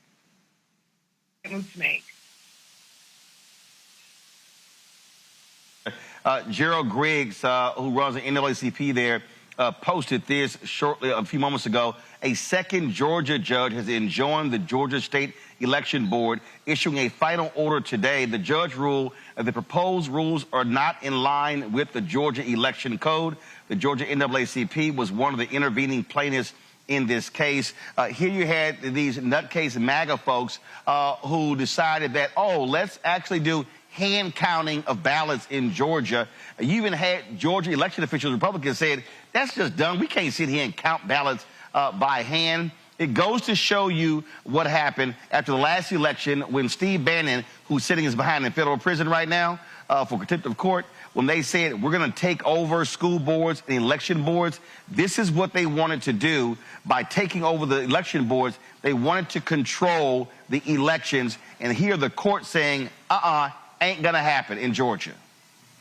Absolutely. You know, Gerald Griggs does an outstanding job over there at the NAACP. But this is why I don't understand why Democrats let Republicans take this term lawfare. Because what we're seeing in all of these cases is lawfare for Republicans on the institution of the right to vote. This is what voter suppression looks like in 2024. It's no longer Bull Connor standing outside with dogs and hoses. It's no longer troops being needed to send people in and out. These battles are happening in courtrooms and in state houses around the country. And what we're seeing, as Reverend Jackson has said for decades, that voter suppression is about skimming. All you have to do is get one out of every 100 people, let's say, to step out of line or to not be able to vote. And when you expand that out, that turns into 1,000, then to 10,000, to 100,000, to 1 million people who are thereby disenfranchised. And when you do these schemes, state by state, district by district, just trying to skim off those small numbers of votes, that's how you end up with a phone call where a former president is saying, please find me 11,280 votes in order to swing an election. So we have to be cognizant of what they're working on, and we have to redouble our efforts, understanding that the Trump Supreme Court is going to fight with tooth and nail to maintain voter suppression. But also for people who ask this question, well, what exactly has the Biden-Harris administration done for black people? This is what it means to have a Department of Justice and a Civil Rights Division that is willing to fight for its community, as opposed to Jeff Sessions or Bill Barr, where they can actually take these municipalities to court and win back the right to vote for individuals. Folks, now we ready? Okay, cool. All right, y'all. Again, one of the groups that have been on the ground, not just here in North Carolina, but all across the country, is Black Voters Matter. We've, of course, had Latasha Brown, Cliff Albright on our show on many occasions. Saeed Jasmine is sitting with us right now. Glad to see you here, man. Yes, so what's happened? Tell us what y'all doing in the Tar Heel State. Oh, man, we're doing a lot. Thanks once again for allowing this opportunity. Shout out to everybody here. Viking pride, Viking pride, Viking pride. I'm an Aggie, but I show love. Hold on, that was a little weak there. I'm just saying, you shouted it out and like 3 people woke up. You know what? That's true. So why don't you do that again? Because, I mean, I don't want everybody, they're like, yeah, Viking pride, Viking pride, Viking pride. That's what y'all sounded like. I'm just saying. So you want to do that again? Let's do it again. Y'all ready? Viking pride, Viking pride, Viking pride. All right. Well, I'm so glad y'all did better the second time, because, woo, go ahead. Well, listen, we got to be excited because tomorrow we're going to actually have an early voting march right here on this campus starting at 3 p.m. Okay. 3 p.m. So we'll be here. So that's part of the work. We will be here. Wish we could be here for that. We're going to be in Rocky Mount. Well, why don't y'all do this here? Why don't y'all actually shoot some of the video and then send it to us? We can run it. Because we're at Rocky Mount tomorrow, where I'll read the church later. Then we're at Fayetteville State on Friday. But go ahead. Yeah, absolutely. So tomorrow's early voting. Like, are y'all excited? Yeah. Who plans on voting tomorrow? Yeah. Everybody's hand should be up. I know I plan on voting tomorrow. I live in Pitt County, Greenville, North Carolina. Shout out to Congressman Don Davis over there. He used to represent our area, but unfortunately, because of gerrymandering, he's no longer in our... Hold on, he here? He ain't saying no text or nothing saying, hey, I'm sitting in the audience. You know you're going to be sitting your ass up here when he get done. I'm just letting you know. Don't be trying to sneak in here. He ain't... I mean, didn't even say, hey, I'm here. Right. Okay, yeah, we know you're here now. Go ahead. Yeah, so we've been doing a lot of work with partners across the state. I'm concerned primarily with the eastern region, and that's a really big region. But folks from Martin County to Pasquotank County, to Pitt County, Washington County, Terrell County, we've been all over these counties doing work. When you say it's big, how many people are we talking about? How many black voters, but how many total voters are we talking about? Probably about, I would say at least about 800,000 at least. 800,000? I could be wrong. The congressman is here, so he could... Well, first of all, one congressional district is 700,000. Okay, yeah. Okay, so, but the reason I'm asking that, because the point is, when you look at numbers, again, I keep going back to, this is a margins election. Biden-Harris wins, Georgia by less than 12,000, Arizona by 10,000. And even you look at 2016, Trump won Wisconsin, Pennsylvania, and Michigan by only 77,000 votes. That's really low. That's actually, that's combined. Yeah. 3 states, 77,000 votes. And North Carolina was a state that he won by his lowest margin of victory. Yep. So I lost here in 2020 by 2.5 points. Right. And so we have, I think we can beat Georgia here in North Carolina as well. We actually have the numbers to potentially turn out. We have to just turn out. And that's why the work our partners do on the ground is so important. So what's the weakness in North Carolina? Is it, and I'm not picking on anybody, but is it not targeting rural North Carolina? Is that where, in terms of where your issues are? We don't have Atlanta, but we have Atlantas in the state. We have Charlotte, we have Raleigh, we have Chapel Hill, Greenville, arguably. So we don't have that one hub, essentially, yet. Not yet. It's coming, though. Every day, people are moving here to the state. In fact, right here, I'm sure, too. Or is the problem here, this is the sense that I've gotten in the conversations that I've had with so many different people, that the problem is when folk come into this state, whether you're talking about presidential candidates, whether you're talking about the DNC, whether you're talking about even grassroots groups, they split the state in half. And most of the time, money, resources go into Western, because they're looking at numbers. But the thing that I keep saying, because I'm born and raised in Texas, and it's the same way. You got 254 counties in Texas. You cannot win if you only focus on your large blue counties. Right. The reason Republicans win in Texas is because they run up huge margins in those smaller counties all across the state.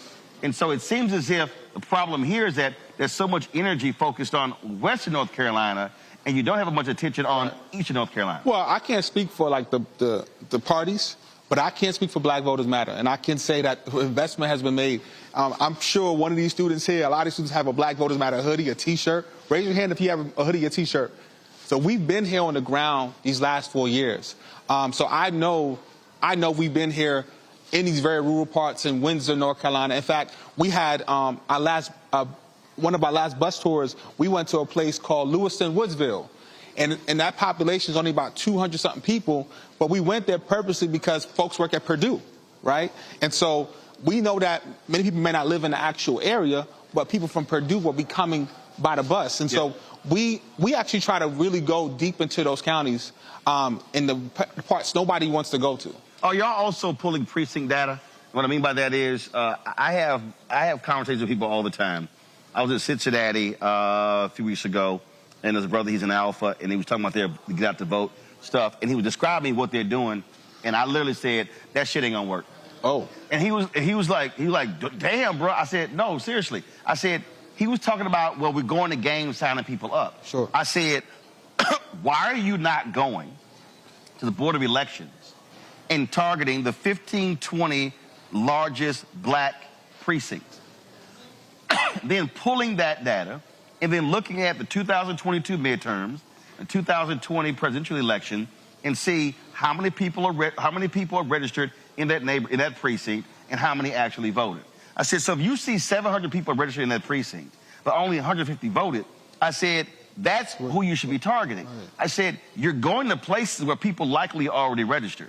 I said, as opposed to doing target, because when you have finite people and finite resources, you must be far more concentrated. Sure. And he said, it never occurred. He said, we didn't realize that data is public. I was like, it is. Right. And I think that for me, for a lot of folks out there, they're spending time with these get out the vote efforts, but it's not targeted and concentrated. Sure. Well, we have a data department, so we do our best to be as data driven as possible. I can't say we get it perfectly right each time, but we certainly do our best. I know, for example, in Pitt County, where I'm from, we are specifically targeting areas where we know voter participation has been low, right? And so that's what we're on the ground right now doing that work. Tomorrow, for example, on our first day of early voting, so make sure you come out in North Carolina, we will be going out to areas where we know turnout has been historically low, but also people have moved too, Roland. A lot of people have moved because of the pandemic, because of the high cost of housing. Right. And so sometimes the data may not always necessarily reflect what's actually happening right then and there. So we hope that our efforts, as well as what I call hotspot canvassing, which is going to areas where we know folks will be at, will be gathering together. We hope those efforts will help with getting the turnout. All right, then. Well, look, keep up the good work, and I'll tell Cliff and Latasha you handle your business. Thank you. All right. Appreciate that. Maybe they'll give you a raise. Man, I hope so. All right. I appreciate it. Thank you. Thanks so much. I'm going to go to a break. We come back. I'm going to talk to Congressman Don Davis. Yeah, you coming up here since you slid in here. We'll chat with the Congressman next right here on Roland Martin Unfiltered on the Black Star Network.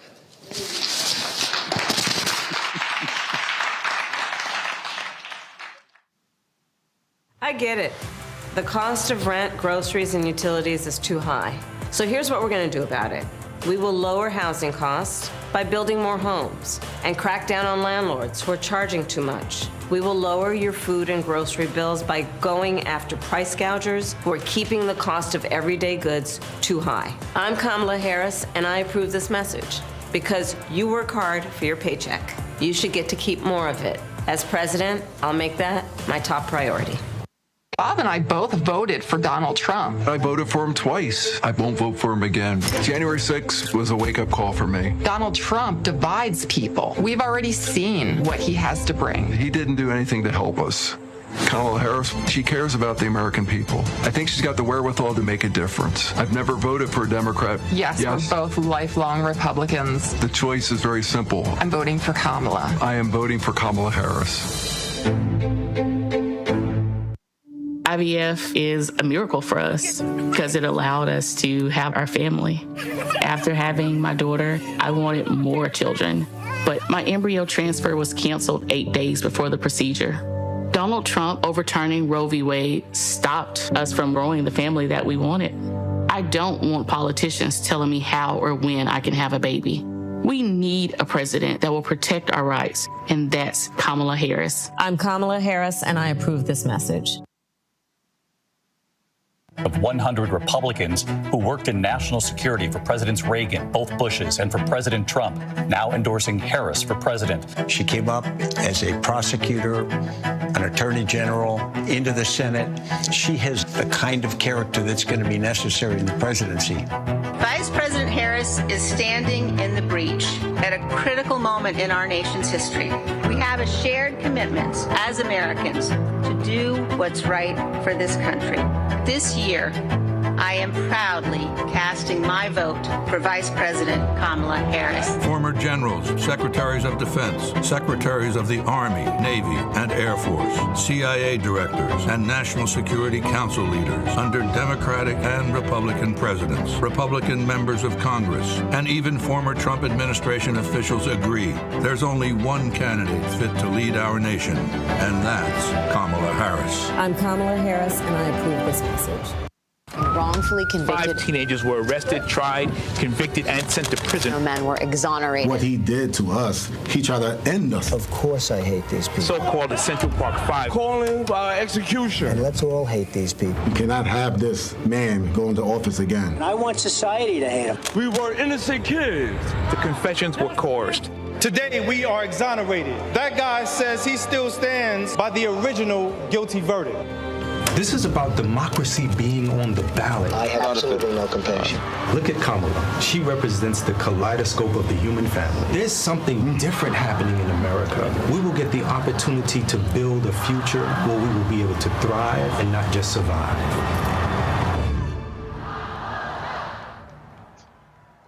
Kamala Harris has never backed down from a challenge. She put cartel members and drug traffickers behind bars, and she will secure our border. Here's her plan: hire thousands more border agents, enforce the law and step up technology, and stop fentanyl smuggling and human trafficking. We need a leader with a real plan to fix the border, and that's Kamala Harris. I'm Kamala Harris, and I approve this message.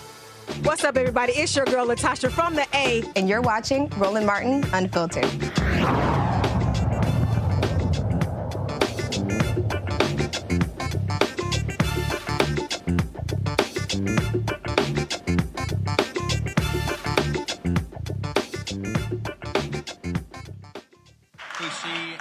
Got it.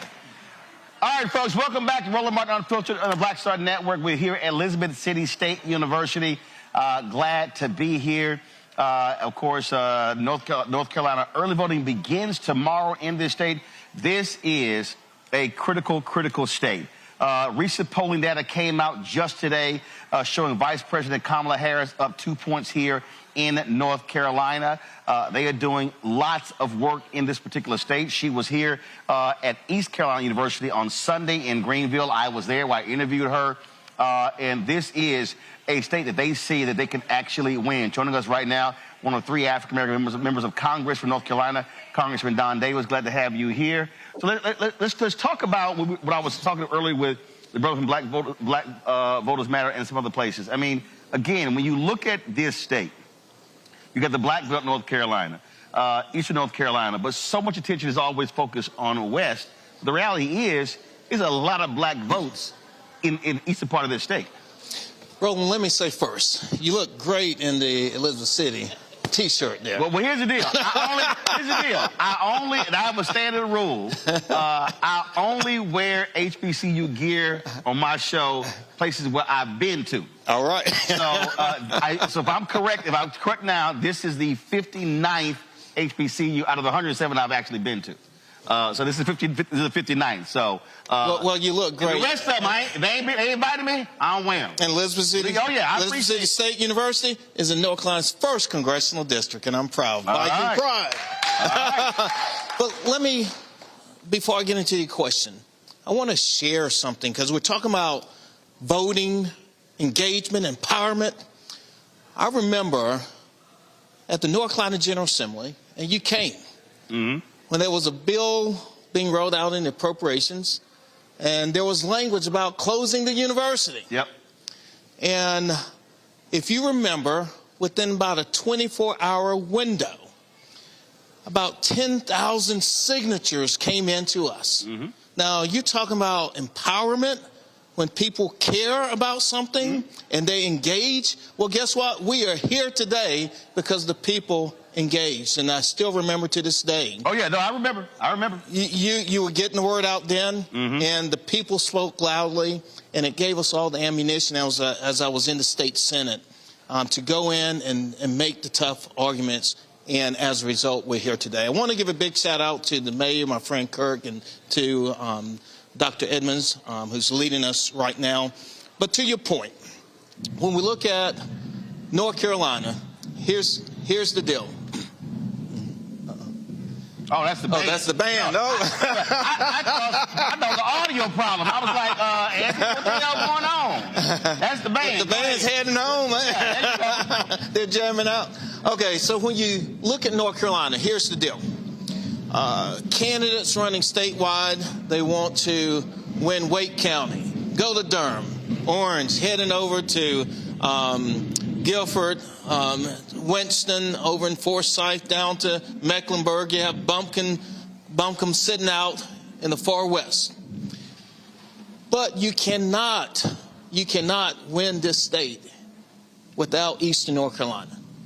If you look at the history, even of our gubernatorial elections, many of the governors, Democratic governors in particular, have come from Eastern North Carolina. The challenge with Eastern North Carolina is Eastern North Carolina is so rural. And the answer to the question is about 748,000 or so in the Congressional District. You're talking over 304,000 African Americans, about the BVAP, the Black voting age population, 39%. Mm-hmm. That's in the new sliced up map, because G.K. Butterfield, who I replaced, right. some say, you're in the Butterfield seat. And I say, do you realize this? He's been retired for about 1.5 years, and this is the 4th different map that we've been on. Wow. 4th. So North Carolina has not been a stranger to redrawing maps and going to court. Matter of fact, the court date's been set for next year of 2025 on this exact boundary again. But see, this is why I keep explaining to people when we say why voting matters, because there was a point a few years ago where Democrats could have had a 6-to-1 majority on the Supreme Court. And then you had an election. Sherry Beasley loses by 401 votes. Then it was 4-3. Then the next election, and right now it's 5-2. You had Republicans trying to target Justice Anita Earls because she gave an interview talking about diversity. And so when we're talking about the court, we saw what happened in Wisconsin. When the Democratic won there and flipped it 4-3, that's how they targeted political gerrymandering, brought ballot drop boxes back. And so when you use your voting power and then you control the Supreme Court, now when laws are passed, they could shut them down, or they can actually they can ratify them as well. So all these elections matter. That's right. I'm going to use an analogy of sports, because we're in football season and so forth right now. The judges are like the referees. I mean, they're making the calls, the interpretations. So that's so essential. And when we look at democracy overall, and when we go to the polls to cast our votes matter. And often, unfortunately, sometimes we don't pay attention to the judges. And that's why it is so important for us to pay attention to judges at every single level. And I want to be clear, I've been supportive and I've shared my support. I was glad to see our vice president in Eastern North Carolina, East Carolina University. But we're going to take that vice off of vice president and make her president. And back to the point, there could be a couple of appointments sitting behind this. So I'm going to say this. It's good to see you here, but I really have been on a mission. And I think all of us, the eyes across the country, all kind of eyes are looking at what's going to happen in North Carolina. And when you really then peel back the onion, a lot's going to depend on what happens in Eastern North Carolina. So which is why, so I'm going to throw this here. I was there Sunday, and I really do believe that, and I haven't seen it at one of these campuses. And I know homecoming with a lot of the schools, but I believe between now and November 5th, the vice president's campaign needs to do one of those rallies on an HBCU campus. It needs to be either this campus or Fayetteville State. And so you going to push them to do that? We're going to keep pushing. Okay. I've been, you heard the music, the band leaving. We've been beating the drum on this. Okay. And they responded. They came to Eastern North Carolina, to East Carolina University, but I hear loud and clear HBCU. Oh, absolutely. Last question. And of course, all these political people, I hate a lot of political talk in D.C., But Republicans, I'm gonna throw you a curve here. So Republicans are floating in D.C. that if they control the House, you're gonna flip to their side. They literally are circulating that in D.C. Well, this is the first I've heard of that, but I want to be very clear that I'm a registered Democrat. I've been a part of this party, and we're working hard every single day for the people of Eastern North Carolina. And I really try to follow and listen to my constituents. This district, as I've shared before, I mean, it's changed. And it continues to get sliced up and sliced up. But what that means to me is I still need to listen to constituents and figure out what's important to them. So often in Eastern North Carolina, if you're east side 95, northeast, you feel left out often of the process. Got it. And for me, it's been so important to be a strong voice, to tell the stories. But, you know, I will be very clear and plain spoken. And that is, I am about fighting for constituents. And that's what I've done. Well, it was a couple of black Republicans, they were some meetings in D.C., and I was like, I said, next time I see them, I'm an ass. I said, I don't do y'all rumors. I said, so I don't do rumors. I ask folk direct. So I told both of the brothers, I was like, yeah, I'm an ass. This is the first I've heard of it. Well, I'm good. I'm just letting you know the stuff Republicans are trying to float out there. But again, but that's also electoral politics, how they try to play games as well when it comes to the vote. Because what people don't realize, every House seat is up every 2 years. So you on the ballot in November. That's right. That's right. And at the end of the day, Roland, you know this. You understand this. I mean, we're not going to agree all the time on every single issues, you know, but there are core things that we are going to agree on and we're going to work through. I mean, right now, Project 2025, are you serious? We want to abolish the Department of Education? Are you kidding me? You want to get rid of Head Start? Are you serious that you want to limit and restrict public housing? I mean, come on, give me a break. North Carolina, all the attention you've been talking about, western part of the state. Now, we've had our fair share of natural disasters in the east. So it's a surprise in the west. They want to get rid of the National Weather Service. Now, that's dumb. To privatize it. I mean, because they don't believe that climate change is real. Well, there was a story that I saw, it was done a couple of years ago, of the number of people who moved to Asheville. They said because they were afraid of climate change, and they said, hey, it's not going to impact us here. And it did. So the reality is climate change can impact you wherever you are in this country. But let me share this with you, Roland. So we fought for over a decade in the North Carolina General Assembly to expand Medicaid. I went to D.C. thinking it was going to be done before I left. Went to D.C., became a member of a co-chair of the State Medicaid Expansion Caucus in D.C. because there's still many southern states that hadn't expanded. So we went to work, continued fighting. We finally expanded it. Here's where I'm heading. In Eastern North Carolina alone, with that expansion is the opportunity as it builds up for 95,000 Eastern North Carolinians to have access to care. And when you build it up, another 3,000 jobs. We are the sickest in the state. We have the most health care disparities in the state. We have the greatest educational needs in the state, the gap that exists, and our economy is sluggish. When daggone it, North Carolina catches a cold, Eastern North Carolina is in ICU. Well, and here's where I'm heading with Project 2025. You're talking about getting rid of the Affordable Care Act. You're talking about the state of North Carolina being in ICU, and if that's the case, we don't have a chance. Well, I tell them, you can't tell me you pro-life if you don't want folks to have health care. That's all I'm saying.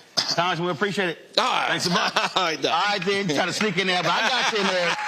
I want to go to Camille Winbush. Hold up. You're still hooked up there, so take the microphone off there. Camille Winbush is National Director of the Campaigns and Field Programs, Largest Committee for Civil Rights under law. Camille, glad to have you here. I still got my panel here is Camille. Camille, explain to folks about 1-866-OUR vote. Early voting starts here tomorrow. It's already starting in Georgia. It's already been happening in Virginia. And you're seeing the efforts to stop folks from voting. That's what y'all are focused on, right? Absolutely. So 866-OUR-VOTE is the election protection hotline, and we are available year-round to support voters who may have questions or problems voting. We operate with trained legal volunteers who are able to assist voters whenever they have issues. We've got convenient ways for folks to reach us, where they can call us, they can text us, they can reach out to the web chat, they can find us on FaceTime, Facebook Messenger, as well as on WhatsApp. And so that's a really great way for folks to reach out if they have issues with, maybe they don't know where their absentee ballot is. Maybe they don't know where their early voting location is. Maybe they have an issue with their voter registration. Maybe they show up at the polls and they felt that the poll worker treated them inappropriately. There's a place for folks to come. We're able to walk them through their issue, listen to them, report it into our database where we're tracking all of these issues. And then we have this really robust team of state and national partners, over 300 of them, a part of our Election Protection Coalition, who are there on the ground to solve those problems. We call election officials, we can write letters, we can get witness statements, take photos, gather evidence, and if necessary, go into court and actually help those voters.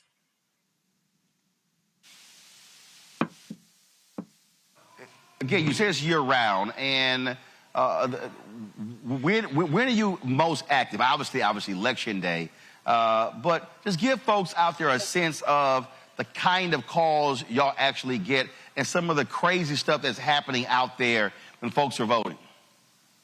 Yeah, so we, of course, are scaling up. This is our prime time. We found in 2020, a lot of voters had actually shifted. We used to get all of the calls, the bulk of the calls happening on Election Day. But now with the increase in popularity of early voting, we get a ton of calls in October. We had over 250,000 calls last in 2020, our last presidential election.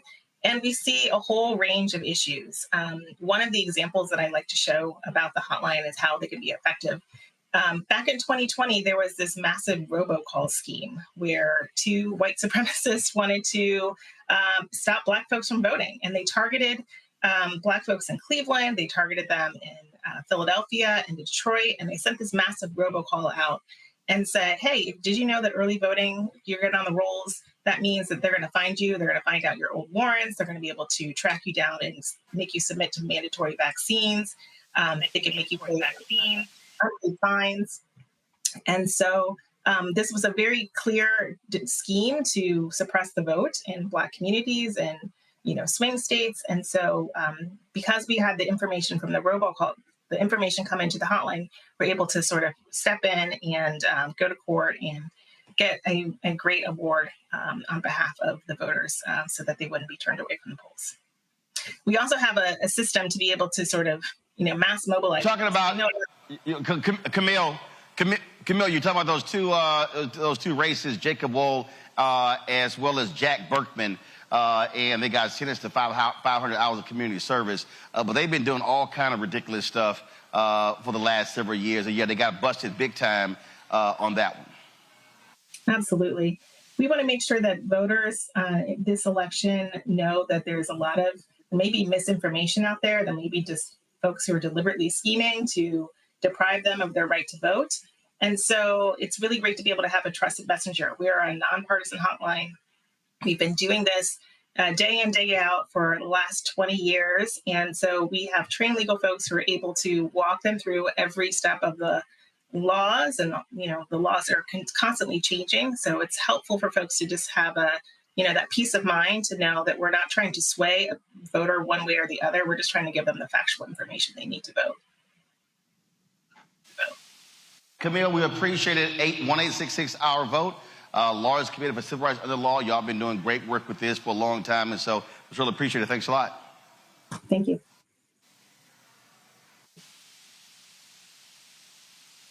Rebecca, with early voting starting in this state tomorrow again, I can't say it enough that this state, and I'll be very clear, this state could very well put Vice President Kamala Harris over the top. She wins North Carolina. That changes the game when having to win one of that so-called blue wall of Michigan, Wisconsin, and Pennsylvania when it comes to electoral college votes.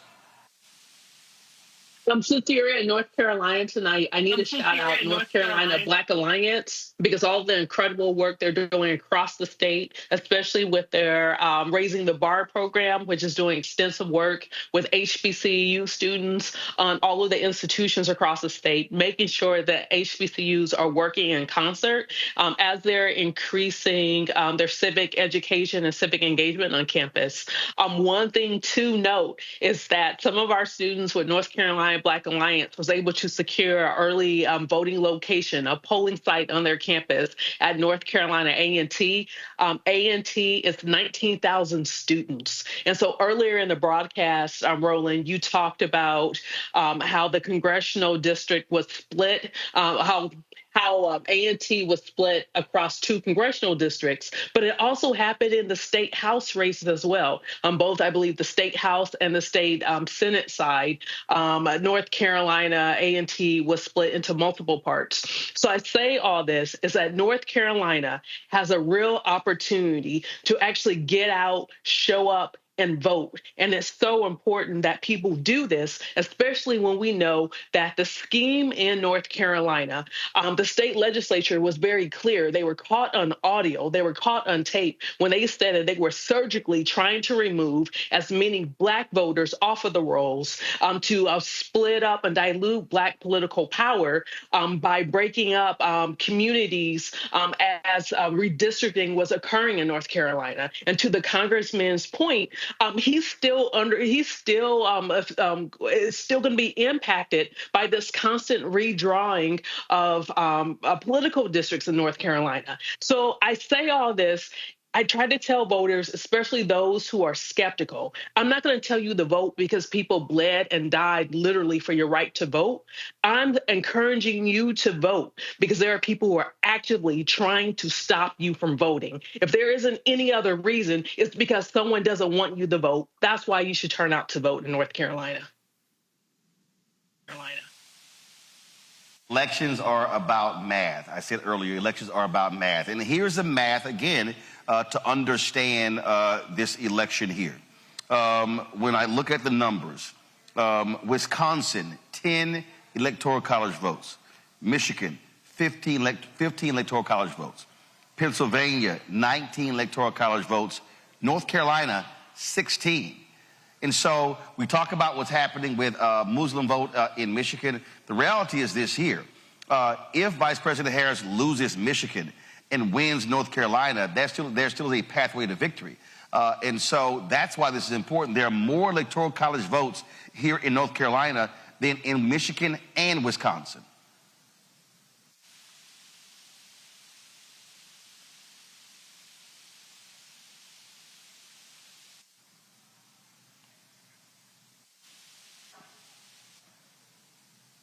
Can Robert hear me? Yeah, I hear you now. Sorry, I hear you now, Roland. Look, you're absolutely correct. I think this also shows the shift in voting demographics away from the Rust Belt, away from those traditionally Democratic base from the Kennedys and the 60s, etc., to the Sun Belt, where we're seeing, because of this mass migration, kind of the reverse of the Great Migration, people moving from the north to Atlanta, to Nashville, to Charlotte, to Asheville, all across the South. We're seeing a shift in the way that these races are run. And if we have a presidential election where Kamala Harris is able to win North Carolina, able to win Georgia, able to win Nevada, able to win Arizona, then that says to the party going forward that we have to cater to the needs of those areas. So when we talk about what has to happen educationally throughout the South and transportation-wise throughout the South, it means we have to start delivering these states for progressive candidates who actually believe in the values of those areas and actually believe in investing in such a way that will help us be able to develop and catch of many other parts of the country. Look, the squeaky wheel is going to get the grease, and the way that we squeak the loudest is by making sure we turn out and vote. Jade, we've said this over and over and over again. We said it over and over again, that if Democrats are paying attention, you cannot simply focus on the large cities. You can't win Georgia unless you're talking to Albany, Savannah, Jonesboro, Statesboro, Athens, Augusta, those places. Same thing here in North Carolina. And so there has to be a strategy a rural strategy. Yesterday, Vice President Kamala Harris released her rural economic plan to specifically speak to these areas. That's exactly what should be happening. Yes, Roland, and I think that you're ingenious for going to these HBCUs, particularly in North Carolina, because I've spoken at Fayetteville State before, and I really do hope that they take that opportunity, because that is a rural area. However, it is a very powerful area. It could actually decide a lot of things in her favor. Those are areas that don't, they're not visited often when you talk about people running for office or political figures or that time of the year. So I do think these HBCUs, these universities in North Carolina and other states, I think that is going to be a big shift when parties are looking at potential voters to vote in their favor. All right, Jade, Robert, and Rebecca, I certainly appreciate it. Thank you so very much. Let me thank all the folks who were panelists on today's show as well. It'd be also a show appreciation to Elizabeth City State University for being on this campus. I've had a great time. My first time visiting this campus. I'm glad to be here. We were here covering the shooting 3 years ago in Elizabeth City, but the first time on the campus, and so I'm certainly glad to be here. Folks, don't forget tomorrow we are going to be in Rocky Mount. Y'all should have the graphic there, so let me know if you do. There you go. We're going to be at Word Tabernacle Church, 821 Word Plaza in Rocky Mount. So I want to see you guys there. Friday, we're going to be in the Seabrook Auditorium on the campus of Fayetteville State University. And so look forward to that. And so we are spending the next couple of days here in North Carolina. As I said, early voting begins tomorrow in North Carolina, folks. Please get out and vote. Don't wait until Election Day. As we always say, call your friends, your family, your church members, your fraternity brothers, sorority sisters. Call everyone to make sure that they're maximizing their vote. Because again, if we vote our numbers, I can guarantee you we are going to win. Folks, don't forget, support the work that we do. Join our Bring the Funk fan club. Our goal is to get 20,000 of our fans contributing on average $50 each a year. That's $4.19 a month, 13 cents a day. You can send your check and money order to P.O. Box 57196, Washington, D.C., 20037-0196.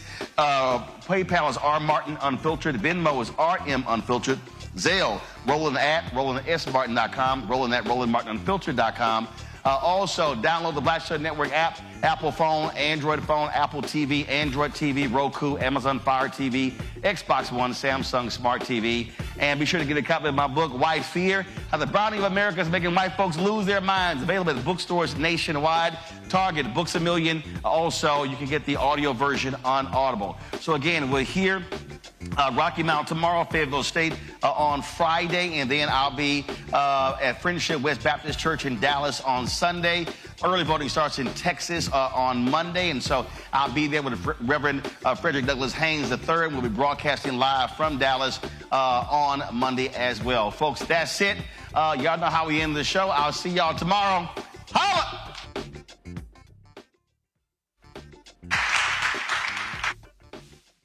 Black Star Network is here. Oh, no punch! I'm real revolutionary right now.